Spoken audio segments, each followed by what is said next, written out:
sejahtera untuk kita semua. Perkenalkan, nama saya Serli Silvia Jalai, SPDK, mahasiswa PPG dalam jabatan tahap 2 tahun 2022, LPDK IAGN Ambon. Program studi pendidikan agama Kristen, saya akan melaksanakan kegiatan praktek pembelajaran.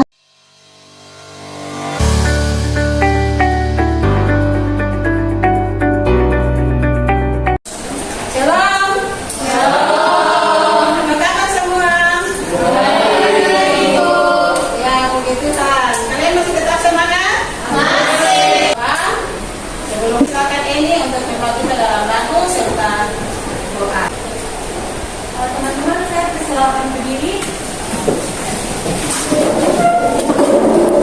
Sebelum kita mulai dengan pembelajaran awal kita, mari kita angkat satu pujian yang berkata segala puji kita. 1, 2, 3. Segala puji syukur kepada kasih Tuhan. Segala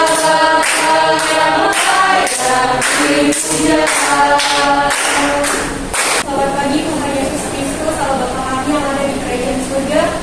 Kembali lagi kami menghadap kehadiran-Mu Tuhan untuk memohon kepada Engkau. Terima kasih untuk berkat nafas kehidupan yang masih Kau berikan kepada kami. Tuhan Yesus, sekarang kami ingin belajar kebenaran dari firman-Mu. Tuhan, berikan kami anak-anak-Mu ini kepintaran, kebijaksanaan agar kami bisa menjawab tugas soal yang diberikan sebentar kepada kami.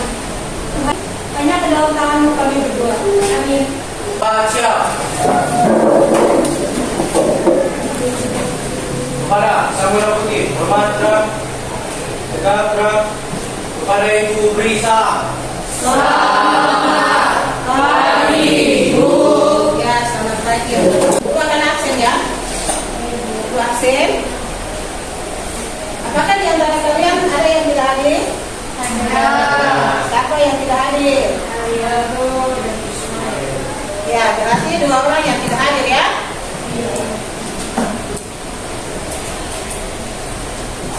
Jadi ada yang tidak hadir, 13 orang yang hadir. Oke, terima kasih. Ya, sikap gereja terhadap demokrasi dan HAM.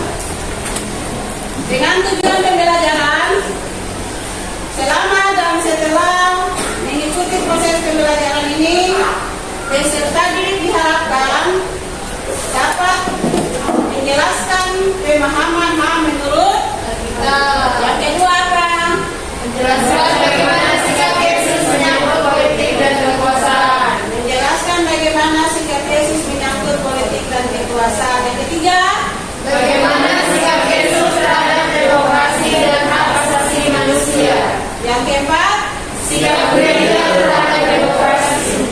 berikutnya, Dan peserta didik diharapkan memiliki sikap rasa ingin tahu, tanggung jawab, disiplin, bersifat mampu, tangguh, percaya diri, dan pantang menyerah, serta mampu berkomunikasi dan bekerjasama dengan baik. ya.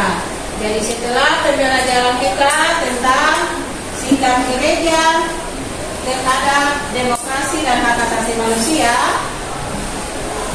maka peserta didik diharapkan untuk dapat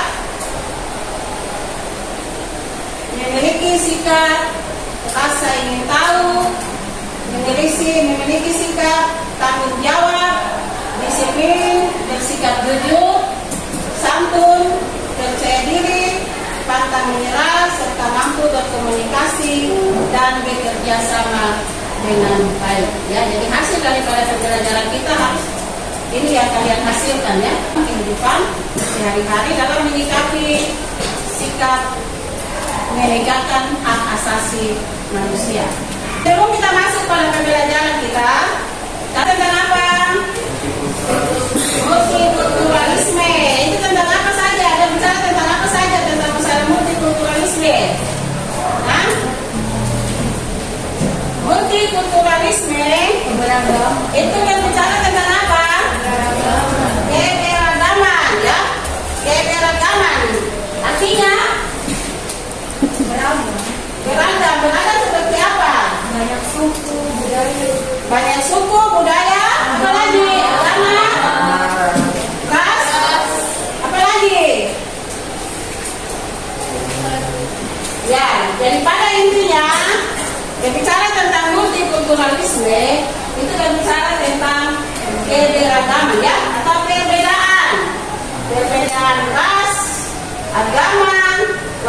ekonomis, status sosial, geografis, ya, dan lain sebagainya. Warga Indonesia, kalian bersyukur tidak atas keberagaman yang ada? Bersyukur. Kenapa bersyukur? Karena bisa mengenal budaya lain. Karena lewat keberagaman kita memiliki banyak teman, sahabat, ya, dari berbagai suku yang ada di Indonesia, termasuk di dalamnya di Papua, ya. Nah, ya, jadi sudah pasti kalian akan bergaul, ya, bukan hanya sesama suku, tetapi dengan suku yang ada di antara kalian tetap bergaul bersama-sama dengan mereka, sehingga menambah sahabat dan teman. Jadi, karena keberagaman itu sudah Allah ciptakan dan jadikan buat kita. Kalau kita masuk pada pembelajaran, kita akan menyaksikan sebuah video pendek tentang Yahudiat.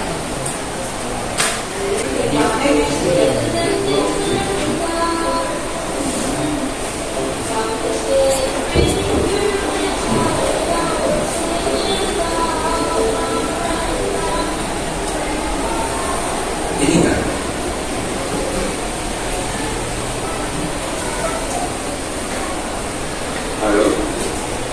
Halo, sekedar informasi untuk peserta atau pendamping kami banyak.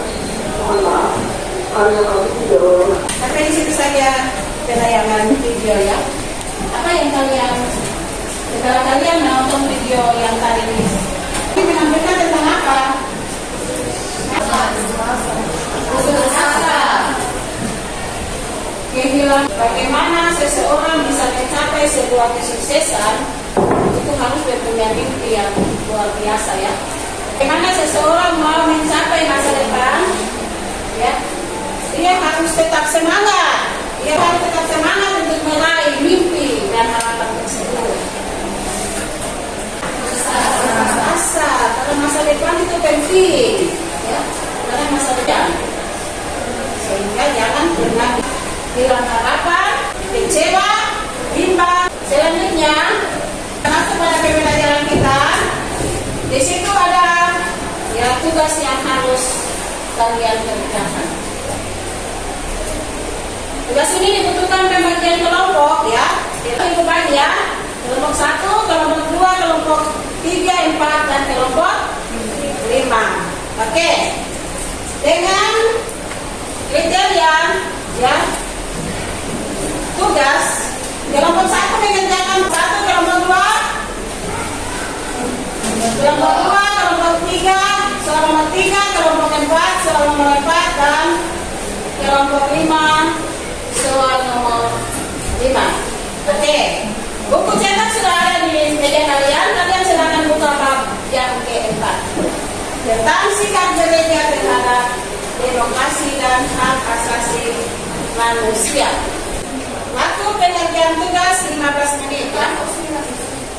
Waktu setelah itu kalian maju dan presentasi di depan kelas, ya. Oke, sudah selesai.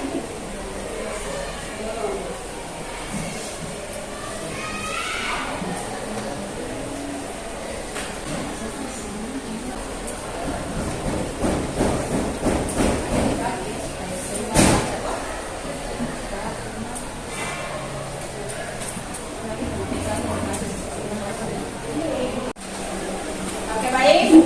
Karena kalian sudah selesai mengerjakan tugas kelompok, maka sekarang tugas kalian adalah presentasi kelompok. Untuk itu, yang punya tugas presentasi pertama adalah kelompok 1. Kelompok 1, silakan. Pagi semuanya. Pagi. Kami dari kelompok 1 akan mempresentasikan tugas kami, yaitu belajar dari puisi Saja Bulan Mei 1998, yang dimana puisi ditulis oleh W.S. Chandra dari 1935 sampai 2009, menjadi terkemuka Indonesia untuk mengenang lembaran-lembaran hitam dalam sejarah bangsa Indonesia ketika 1000 lebih orang di Indonesia diperkosa, disiksa, dibunuh dan dibakar. Di antaranya sekitar 100-an lebih perempuan keturunan Tionghoa. Mereka menjadi korban karena ras dan golongan etniknya. Inilah catatan yang paling kelam mengenai pelecehan bahkan praktik menginjak-injak hak asasi manusia di Indonesia. Sampai sekarang belum terungkap siapa yang menjadi otak pelanggaran berat hak asasi manusia pada bulan Mei sampai dengan bulan Juni 1998 itu. Pertama, yang diadili dan dijatuhi hukuman prajurit-prajurit kecil pelaksana pemerkosaan, penyiksaan, dan pembunuhan atas sekian ribu korban lainnya mungkin akan tetap terulang dan tidak terulang. Berbagai peristiwa pelanggaran HAM yang diungkapkan dan termotivasi untuk mewujudkan demokrasi dan HAM dalam kehidupannya. baik sekian presentasi dari kami. Kami ucapkan mohon terima kasih. Mungkin ada pertanyaan dari kelompok lain. Saya mewakili kelompok 2 akan bertanya ke kelompok 1. Menurut kalian, apa yang bisa kalian ambil atau yang bisa kalian petik dari sajak bulan Mei? Baik, kami dari kelompok 1 akan menjawab dari Meni yang kedua. Jadi kan setiap orang memiliki hak, jadi yang kita ambil yang pertama yaitu tidak boleh melakukan pelanggaran terhadap hak asasi manusia, yaitu yang lebih menghormati atau menghargai hak yang dimiliki oleh orang lain. Menurut dari kelompok kami, Ya, kesempatan lagi diberikan kepada kelompok 2 untuk mempresentasikan hasil diskusi. Shalom, selamat pagi Bunda dan teman-teman. Kami kelompok 2 akan mempresentasikan hasil diskusi kami tentang menganalisis hak asasi manusia menurut Alkitab Matius 22 ayat 34 sampai dengan ayat 40.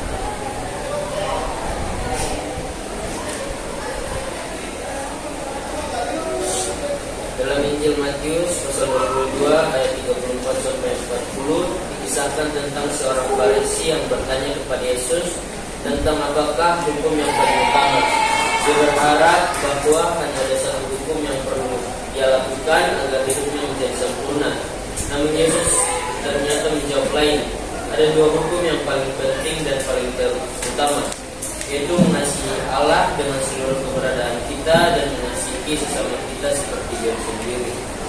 Lalu Yesus mengatakan bahwa kedua hukum itu sangat penting. Walaupun hukum yang pertama itu disebutnya sebagai hukum yang pertama dan yang pertama, artinya tidak mungkin orang hanya mengasihi Allah tetapi tidak mengasihi sesamanya sendiri. Hubungan yang baik dengan Allah harus terwujud mengasihi sesamanya sendiri. Hubungan yang baik dengan Allah harus terwujud dalam hubungan yang baik dengan sesama. Masalahnya, banyak orang yang tidak memahami perintah ini. Bagi mereka sudah cukup bila mereka mencintai Allah atau Tuhan.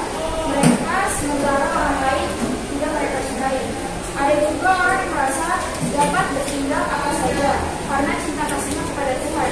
Alkitab mengajarkan hal ini tidak mungkin terjadi. Hubungan vertikal antara manusia dengan Allah harus terwujud. Juga dalam hubungan horizontal antara manusia dan sesamanya. Barang bersedia untuk menolong, bahkan juga berkorban demi orang lain. Kepedulian kepada sesama ini mestinya terwujud dalam upaya untuk menegakkan keadilan dan kebenaran. Itulah sebabnya kita para nabi penuh dengan perintah Allah sendiri agar Israel menegakkan keadilan dan kebenaran. Presentasi dari kami, apakah ada yang bertanya? Baik, saya referensi dari kelompok 5 yang bertanya. Jadi kesimpulan dari Matius 22 ayat 34 sampai 40 itu seperti apa? Jadi kesimpulannya adalah saling mengasihi kepada. Dalam Injil Matius 22 ayat 34 sampai 40 tentang apakah hukum yang paling utama, dia berharap bahwa hanya ada satu hukum yang perlu dia lakukan agar hidupnya menjadi sempurna. Namun Yesus menjawab lain. Ada dua hukum yang paling penting. Paling pertama yaitu mengasihi Allah dengan seluruh keberadaan kita dan mengasihi sesama kita seperti diri sendiri. Oke, sudah menyampaikan hasil presentasi. Sekarang diberikan kesempatan kepada kelompok 3 untuk menyampaikan hasil diskusi. Silakan kelompok 3. Baik, selamat pagi Bu Guru dan teman-teman. Sekarang kami dari kelompok 3 akan mempresentasikan hasil kerja kelompok kami dengan soalnya yaitu menganalisis sikap Yesus menyangkut politik dan kekuasaan. Nah, di sini kami dapat dari pembacaan kelompok 2 dari kata-kata orang Farisi dalam Matius 22 ayat 17. Kata mereka, katakanlah kepada kami pendapatmu, apabila diperoleh kami baik aja kepada Kaisar atau tidak? Jawab Yesus, yaitu pada Matius 22 ayat 22 ayat 21, berikanlah kepada Kaisar apa yang wajib kamu berikan kepada Kaisar, dan kepada Allah apa yang wajib kamu berikan kepada Allah. Menurut kelompok kami, penjelasan sikap Yesus terhadap politik dan kekuasaan di sini yaitu sikap Yesus adil, karena menurut saya menurut kelompok kami pada penjelasan Matius 22 ayat 21 yaitu Yesus berkata kepada kita bahwa manusia harus bertanggung jawab sebagai warga negara serta ketaatan sebagai umat Allah. Kami persilakan dari teman-teman kelompok untuk bertanya. Oke, jadi saya dari kelompok 4, saya akan bertanya kepada kalian kelompok 3. Nah, coba berikan kesimpulan dari sikap Yesus mengenai politik dan kekuasaan. Baik, sekarang saya akan menjawab pertanyaan dari kelompok 4. Jadi di sini kesimpulannya yaitu Tuhan Yesus mengajarkan kita untuk bersikap adil dalam mematuhi perintah Tuhan dan perintah dari negara ataupun pemerintah. Terima kasih dari kelompok kami atas perhatian Bu Guru dan teman-teman. Kami ucapkan terima kasih. Selamat pagi. Oke, terima kasih kepada kelompok 3 yang sudah menyampaikan hasil diskusi. Sekarang berikan kesempatan kepada kelompok 4 untuk menyampaikan hasil diskusi. Pada kelompok 4, silakan. Selamat pagi Bu Guru, selamat pagi teman-teman. Kami dari kelompok 4, kami akan mempresentasikan hasil diskusi kami. Nah, jadi pertanyaan yang ditanyakan kepada kelompok kami yaitu menentukan pesan pastoral PGI untuk pemilu 2014 tentang kriteria pemimpin yang baik. Nah, jadi di sini Alkitab memberikan rujukan yang jelas tentang pentingnya kepemimpinan dalam sebuah bangsa. Pemimpin hadir untuk menjalankan mandat ilahi. Roma 13 ayat 1 mengatakan tidak ada pemerintah yang tidak berasal dari Allah dan pemerintah-pemerintah yang ada ditetapkan oleh Allah. Karena itu, proses memilih pemimpin bangsa tidaklah terlepas dari mandat dan campur tangan Allah. Jadi, ketika kita memilih pemimpin, kita harus sadari bahwa kita sedang menjalankan mandat ilahi untuk melahirkan pemimpin yang baik dan bertanggung jawab. Lalu seperti apakah pemimpin yang baik? Kitab Keluaran 18 ayat 21 menyatakan bahwa mereka yang lain dipilih sebagai pemimpin haruslah orang-orang yang cakap dan takut akan Allah, orang-orang yang dapat dipercaya, dan yang benci kepada pengejaran seksual. Jadi itulah pembahasan dari diskusi kami. Jika ada kelompok yang mau bertanya, kami persilakan. Di sini saya mewakili kelompok 3 akan bertanya kepada kelompok 4. Kenapa sampai kepemimpinan sebuah bangsa menggunakan patokan kepada Alkitab?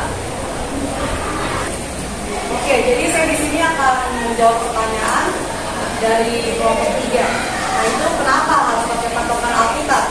Nah, jadi saya akan melenceng sedikit. Nah, itu apa ya? Alkitab itu kan firman. Pada mulanya adalah firman. Firman itu bersama-sama dengan Allah dan firman itu adalah Allah. Nah, jadi ya apa? Tuhan itu dia berfirman. Dari Roma 13 itu mengatakan tidak ada pemerintah yang tidak berasal dari Allah dan pemerintah-pemerintah yang ada ditetapkan oleh Allah.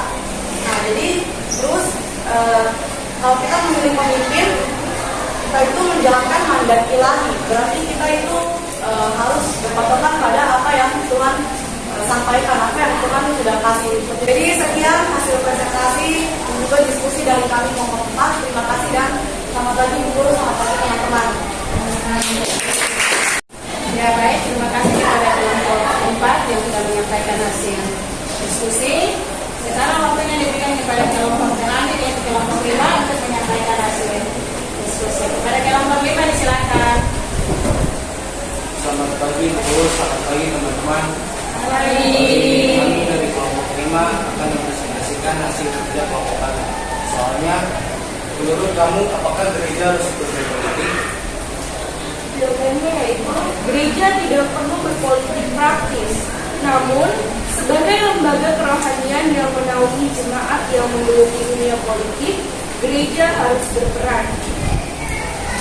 Gereja harus mendukung umatnya dan mengembalakan mereka secara benar, yakni orang-orang yang kompeten di dalamnya, sehingga tidak menyimpang dari esensinya, yakni menjadi garam dan terang Kristus dalam dunia ini.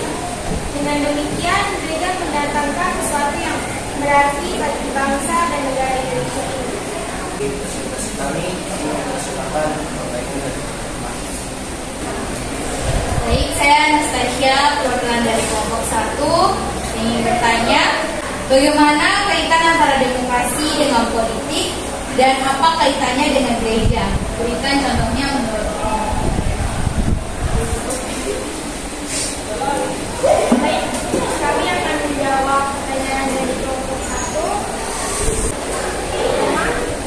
Hubungan antara politik dan demokrasi sangat erat. Politik memiliki pengaruh penting dalam perkembangan demokrasi. Demokrasi tidak berjalan baik apabila tidak ditunjang oleh terbangunnya politik yang sesuai dengan prinsip-prinsip demokrasi. Selain itu, gereja harus berpegang pada setiap aturan dan setiap prinsip-prinsip demokrasi. Selain itu, menyangkut peran gereja yang berkaitan dengan demokrasi, gereja harus mendidik dan mendampingi jemaat dalam mewujudkan nilai kemanusiaan yang luhur, mendidik warga gereja agar dapat bekerja sama untuk membela orang-orang yang kehilangan hak-haknya atau yang ditindas karena dianggap berbeda dari orang lain. Kami, terima kasih atas perhatiannya, Ibu Guru dan teman-teman. Selamat pagi. Ya baik, terima kasih kepada kelompok 5 yang sudah menyampaikan hasil diskusi.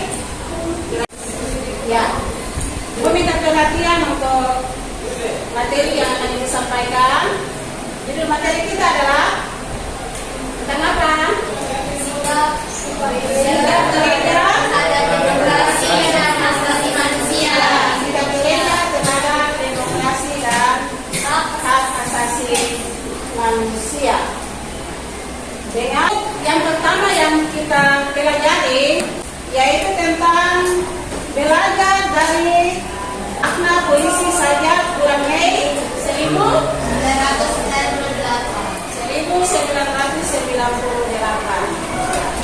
Jadi mengisahkan tentang sebuah peristiwa yang sangat mencekam ya, sebuah peristiwa yang dilakukan oleh sekelompok orang yang mengakibatkan pelanggaran terhadap hak asasi manusia yang di dalamnya ada tindak apa?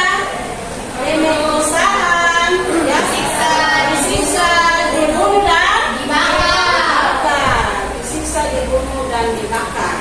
Ya, itu suatu peristiwa yang sangat mencekam karena menginjak-injak hak asasi manusia. Menginjak-injak hak asasi manusia. Dan itu terjadi pada tahun berapa? 1998 ya. Ada peristiwa terjadinya demonstrasi besar-besaran untuk menyebutkan Presiden Soeharto waktu itu ya. Tidak diketahui siapa sebenarnya otak dibalik peristiwa tersebut. Peristiwa terhadap pelanggaran hak asasi manusia pada tahun 1998. Jadi ada 1.000 orang Indonesia, khususnya pada para wanita ya, khususnya kepada para wanita, pelecehan seksual yang disiksa, dibunuh sampai pada dibakar. Dan di antara 1.000 lebih itu ada 100 orang lebih warga Tionghoa, atau warga apa? Warga Cina ya.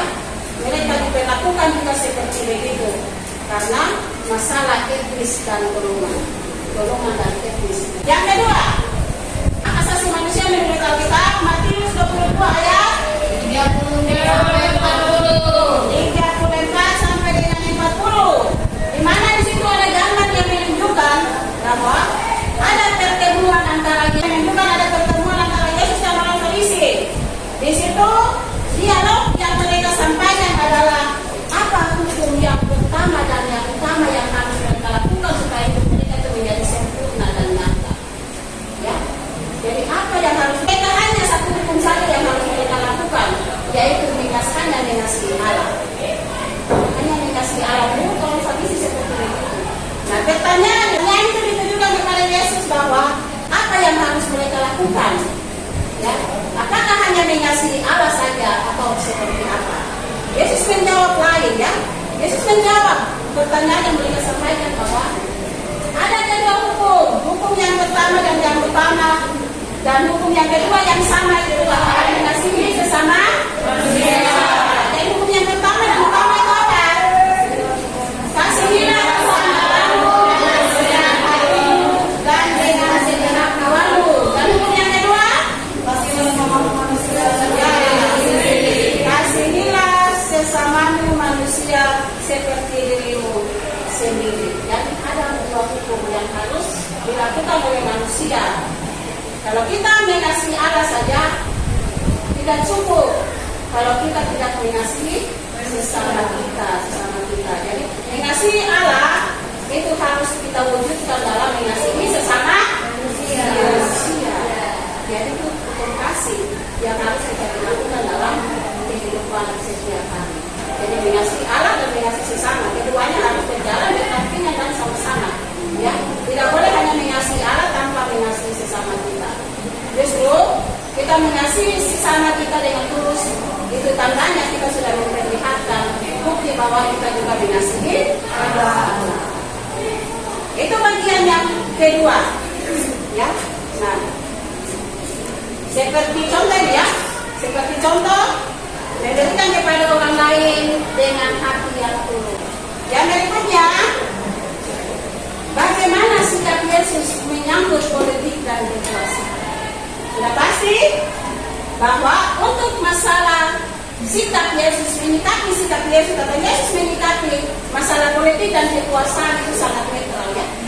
Adil, tidak berat sebelah, tidak memilih sebelah, ya. Bukan karena Yesus anak Allah terus Yesus hanya memilih bahwa kita harus memberikan kepada Allah saja. Tetapi Yesus juga mengajarkan kita supaya bagaimana sebagai warga negara kita juga harus memberi kepada pemerintah untuk menopang keberlangsungan berjalannya sebuah pemerintahan di sebuah negara. Jadi ini juga ada gambar, ya, menunjukkan bahwa ada dialog antara Yesus dan orang Farisi, ya. Orang Farisi datang mencoba Yesus dan bertanya bahwa, ya, apakah boleh kita membayar pajak kepada Kaisar? Yesus menjawab, ya, boleh saja. Karena sebagai warga negara kita punya tanggung jawab untuk membayar pajak kepada negara atau pemerintah dan kepada umat yang percaya, ya, umat wajib kita mendukung segala macam pelayanan yang ada di dalam gereja atau di dalam lembaga gereja itu sendiri. Ya, kita wajib memberi kepada pemerintah apa yang wajib kita beri, dan kepada gereja atau kepada Allah wajib kita berikan kepada Allah. Contohnya sebagai pajak kepada pemerintah dan kepada Allah kita memberikan persembahan keseluruhan hidup kita seutuhnya kita serahkan kepada Allah. Ya, itu bagian yang ketiga. Jadi intinya sikap Yesus adalah adil, tidak berat sebelah. Ya, oke. Yang berikut menganalisis pesan pastoral PGI untuk pemilu 2014. Sudah pasti setiap kali pemilihan umum itu pasti ada pesan pastoral yang disampaikan oleh Persekutuan Gereja Indonesia kepada lembaga-lembaga gereja yang ada di seluruh Indonesia bahwa harus memilih pemimpin yang takut kepada Allah, harus memilih berasal dari Allah.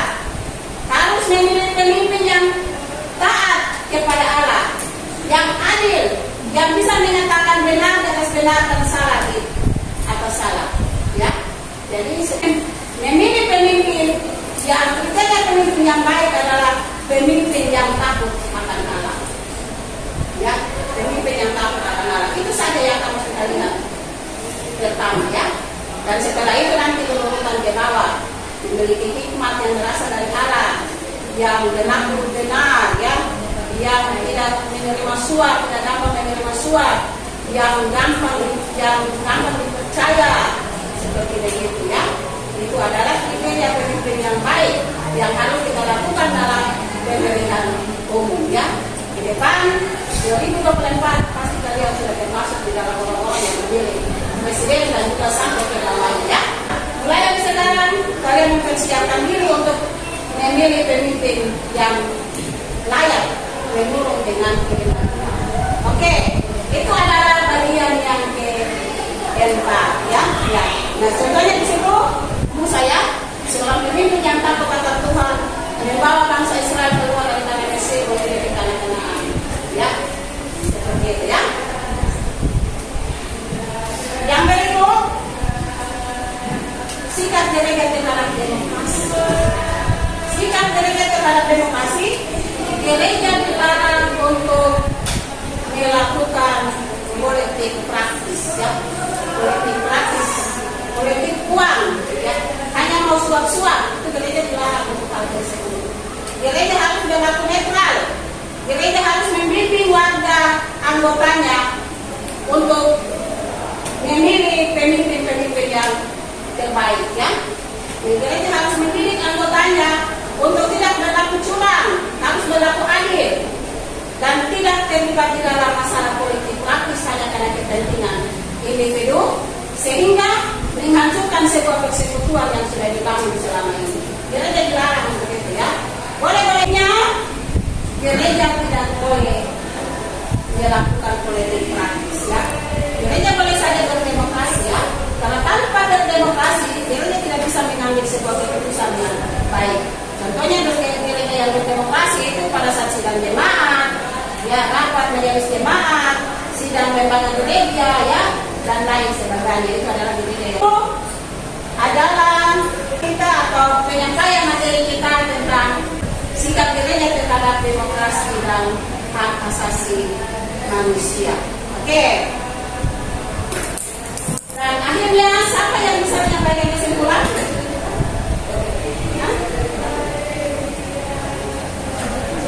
Tasya. Oke, silakan. Kesimpulannya, gereja sebagai persekutuan yang telah dipanggil dan dimerdekakan hendaknya turut serta memperjuangkan kemerdekaan dan kebebasan bagi umat manusia tanpa kecuali. Yang kedua, gereja tidak boleh sibuk hanya memikirkan dirinya sendiri saja, karena tugasnya di dunia justru untuk menjadi pelayan Allah dan sesama. Yang ketiga, gereja hadir di dunia justru untuk ikuti serta menghadirkan tanda-tanda kerajaan Allah. Artinya, gereja dipanggil untuk mewujudkan menyatakan kehendak Allah di tengah-tengah dunia, yakni keadilan, kebenaran, pembelaan kepada kaum tertindas dan teraniaya. Baik, terima kasih kepada Tasya yang sudah menyampaikan kesimpulan. Dan kesimpulan akhir dari Ibu adalah sebagai warga gereja, ya, tugas kita adalah bersekutu, bersaksi dan melayani. Dan jangan sampai kita terlibat dalam masalah-masalah politik yang tidak membawa keuntungan bagi kita, ya. Tetapi bagaimana caranya sebagai warga gereja untuk terus melibatkan diri untuk mendukung berjalannya demokrasi di sekitar kita. Terima kasih. Baik, Ibu Guru dan teman-teman, sebelum kita mengakhiri kegiatan kita di pagi hari ini, saya mengajak kita semua bersatu di dalam doa. Berdoa dimulai. Segala puji dan syukur kami panjatkan kehadirat-Mu ya Tuhan. Kami mengucap syukur atas segala berkat yang telah Engkau limpahkan dalam kehidupan kami, hingga pada saat hari ini kami kelas 1253 kami sudah melaksanakan kegiatan pembelajaran agama Kristen mengenai sikap gereja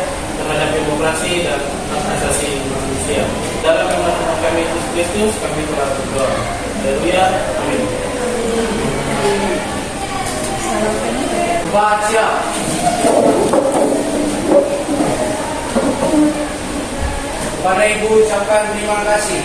Terima kasih.